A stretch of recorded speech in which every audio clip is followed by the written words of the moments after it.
आज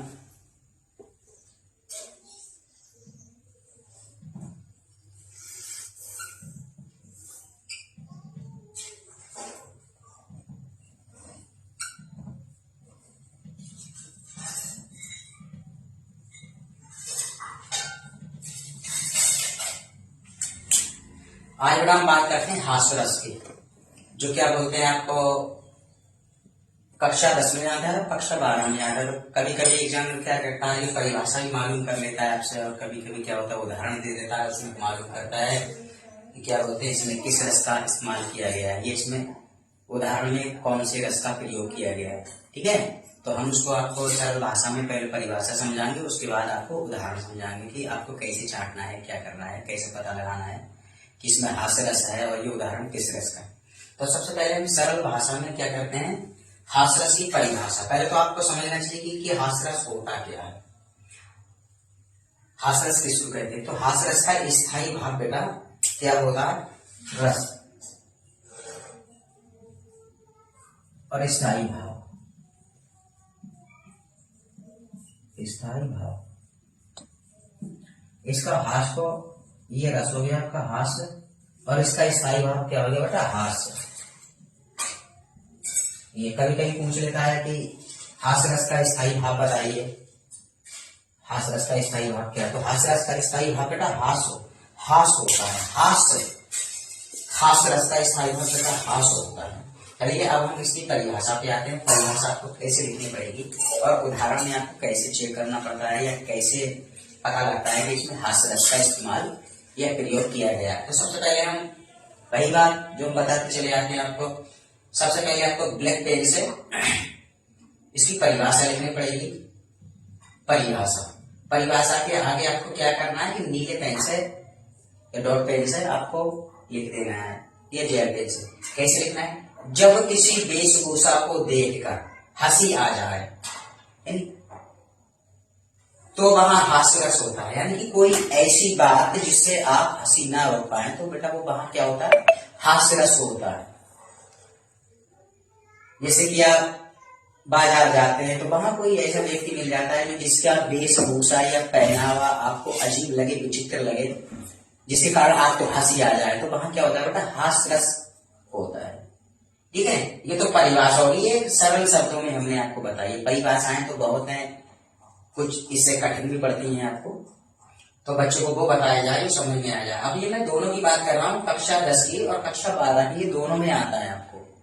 कभी कभी आपको स्थायी भाव मालूम कर लेता है कि हास्य रस का स्थायी भाव बताइए कि स्थायी भाव क्या होता है, और कभी कभी क्या देता है आपको, उदाहरण देता है, उसमें से ये मालूम करता है कौन, एग्जामिनर, कि इसमें किस रस का प्रयोग किया गया है। तो क्या करना है आपको, वैसी उत्तर में उदाहरण जब देख लेते हैं तो आपको उत्तर में लिख देना है कि इस उदाहरण में इस रस का प्रयोग किया गया है। तो पहले तो आपको छांटना आनी चाहिए, पहचान होनी चाहिए कि किसमें हास्य रस का प्रयोग किया जाता है और किसमें कर्व रस का प्रयोग किया जाता है। तो ये तो आपकी परिभाषा हो गई। नीचे अंडरलाइन जरूर करनी है ब्लैक पेन से, पेन हो, स्केच हो, या आपके पास बाल पेन हो, उसे कर सकते हैं, कोई दिक्कत नहीं।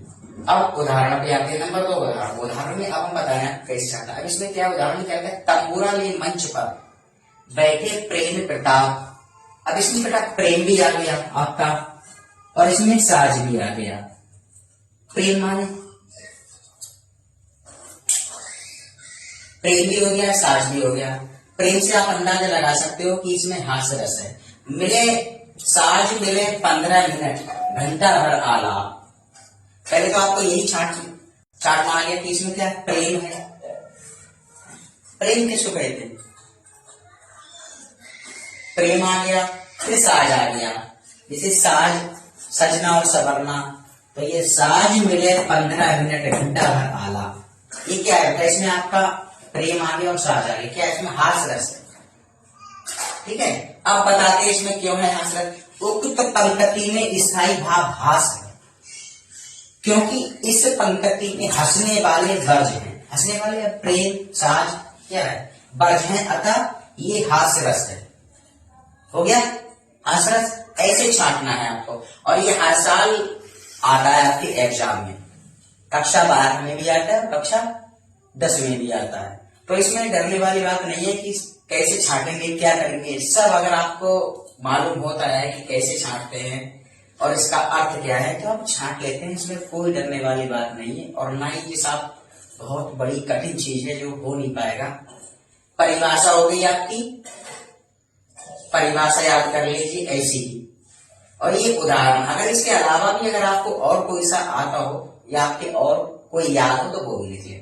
लेकिन क्या होता है जब कभी उदाहरण छटवाने के लिए पूछता है या इसमें मालूम करता है आपसे कि इसमें कौन सा रस है, तो 4-6 उदाहरण आपको याद होना चाहिए। अब उदाहरण कैसे याद करेंगे, आपको पता है वहां प्रेम साज, मिले 15 मिनट, घंटा बराला, क्या है बेटा इसमें किस चीज का इसमें, उक्त पंक्ति में स्थायी भाव हास है क्योंकि इस पंक्ति में हंसने वाले वर्ज है, हंसने वाली है, ऐसे तो लिखा जाता है। ये इसकी परिभाषा हो गई और ये इसका उदाहरण हो गया। और हास रस का हमने बता दिया, यहाँ रस हास्य है और स्थायी भाव बेटा इसका हास्य है। और ठीक है, हास्य होता है स्थायी भाव, बड़ा आसान है, कोई बहुत बड़ी बात नहीं है कि साहब से नहीं होगा, हर साल आता है, कोई दिक्कत नहीं है, आप हल कर लोगे अगर आपको थोड़ा बहुत भी दिमाग अगर इसमें आप अपना इस्तेमाल करते हैं तब। और ये तो आप भी जानते हैं कि कोई भी विषय जब तक सरल या कठिन लगता है जब तक उसका गहन अध्ययन नहीं करते, जिस दिन उसका गहन अध्ययन करने लगते हैं तो आपको कठिन से सरल की ओर लगने लगता है। यही है, और कोई इसमें ज्यादा विशेष बात है नहीं। और उसमें डरने वाली बात नहीं कि हमसे हास की परिभाषा नहीं मिलेगी या उदाहरण हमें नहीं आता है, कोई दिक्कत नहीं, बहुत साधारण सी चीजें हैं, ये कोई बहुत बड़ी चीज नहीं जो आपसे याद नहीं हो। इस तरह से आपको लिखना है, बिल्कुल डरना बिल्कुल नहीं है, किसी तरह की कोई समस्या नहीं आएगी। जैसे आप कहते हैं कि हमसे नहीं होगा, अगर ये वीडियो पसंद आया हो तो हमें इंस्टाग्राम पे फॉलो करिए और यूट्यूब पे हमें सब्सक्राइब करिए।